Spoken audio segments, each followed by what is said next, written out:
ఏ చిన్న అవకాశం ఉన్నా చొచ్చుకొని పోయే దూకుడు ఆయన సొంతం. ఆయనంటేనే ఒక పొలిటికల్ వైబ్రేషన్.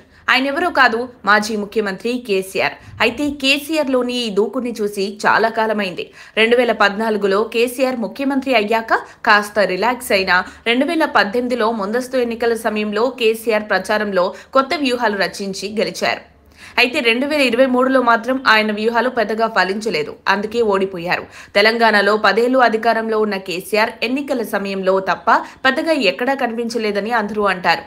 ఇవన్నీ ఇలా ఉంటే బీఆర్ఎస్‌కి 2023 ఎన్నికలు మాత్రం చేదు ఫలితాలు ఇచ్చాయన్న సంగతి మనందరికీ తెలిసిందే. ఆ ఫలితాల తర్వాత మాజీ సీఎంగా కేసీఆర్ మిగిలిపోయారు. ఆయన ఈ ఓటమి తర్వాత ఎక్కువగా ఎర్రవల్లిలోని ఫామ్ హౌస్‌లోనే ఉంటున్నారని మనం వింటూనే ఉన్నాం. ఇదిలా ఉంటే కేసీఆర్ ఇప్పుడు రంగంలోకి దిగాల్సిన సమయం ఆసన్నమైందని అంటున్నారు రాజకీయ విశ్లేషకులు. బీఆర్ఎస్ వర్కింగ్ ప్రెసిడెంట్గా కేటీఆర్ గత ఏడాది కాలంగా పార్టీని నడిపిస్తున్నారు. ఆయనతో పాటు మేనల్లుడు హరీష్ రావు పార్టీకి అండగా ఉన్న ఫోకస్ అంతా కేటీఆర్ మీదే ఉండేలా కేసీఆర్ జాగ్రత్త పడ్డారు.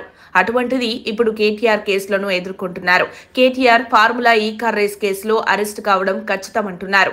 ఇక ఈ కేసులో కేటీఆర్ ని ఏసీబీ అరెస్ట్ చేస్తే బయటకు బెయిల్ పై తీసుకురావడానికి ఏ విధంగా ప్రయత్నం చేయవచ్చు, దానికి తీసుకునే టైం ఎంతవరకు ఉంటుందన్నది అయితే ఈ రోజుకు తెలియదంటున్నారు రాజకీయ విశ్లేషకులు.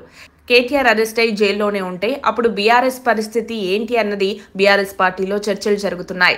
ఇక దీని మీదే బీఆర్ఎస్ అగ్రనాయకత్వంలో కూడా చర్చలు సీరియస్ గా జరుగుతున్నట్లు చెబుతున్నారు. ఒకవేళ కేటీఆర్ కనుక జైలుకు వెళ్లాల్సిన పరిస్థితి వస్తే బాధ్యతలను మరో కీలక నేతగా ఉన్న హరీష్ రావు లేదా కేసీఆర్ కుమార్తె కవిత కూడా ఈ బాధ్యతలు తీసుకుంటారంటున్నారు. అయితే ఇవన్నీ కాదని ఏకంగా కేసీఆర్ నే బయటకు వచ్చి కాంగ్రెస్ ప్రభుత్వం మీద తనదైన శైలిలో రాజకీయ పోరాటం చేస్తారంటున్నారు ఆ పార్టీ నాయకులు.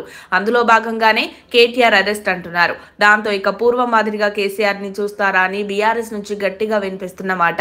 కేసీఆర్ ఇప్పుడు బయటకు వచ్చి గులాబీ దళానికి పూర్తి స్థాయిలో నాయకత్వం వహించడమే కాకుండా డైరెక్ట్ ఫైట్ కి రెడీ అవుతారని, ఇందులో ఏమాత్రం తగ్గేదేలే అంటున్నారు. అంటే ఇప్పటిదాకా తెలంగాణ రాజకీయ తెర మీద చూడని సరికొత్త సన్నివేశాన్ని చూడబోతున్నారంటే రేవంత్ వర్సెస్ కేసీఆర్ అన్న ఎపిసోడ్ పొలిటికల్ గా వెరీ ఇంట్రెస్టింగ్ గా ఉంటుందని యావత్ రాష్ట్రమంతా దానికోసం ఆసక్తిగా ఎదురుచూస్తున్నారు. కేటీఆర్ ఉండగా ఇక నేనెందుకులే అని బాధ్యతలు వదిలేసి కేసీఆర్ కాస్త దూరం పాటించారు. ఇప్పుడు వారు వీరు కాదు, నేనే సీన్ లోకి వస్తానని కేసీఆర్ అంటున్నట్లుగా ప్రచారం జరుగుతోంది. రేవంత్ రెడ్డి ప్రభుత్వం అధికారంలోకి వచ్చాక కేసీఆర్ ఒకేసారి అసెంబ్లీకి వచ్చారు. అంతేకాదు మీడియా సమావేశాలను పెద్దగా పెట్టింది లేదు.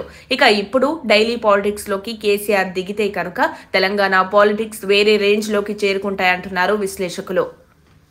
మరిన్ని అప్డేట్స్ కోసం మా కాయ్ టీవీని సబ్స్క్రైబ్ చేసుకోండి. మా వీడియో కనుక మీకు నచ్చినట్లయితే లైక్ చేయండి, షేర్ చేయండి. మీ విలువైన అభిప్రాయాలను కామెంట్ బాక్స్లో తెలియజేయండి.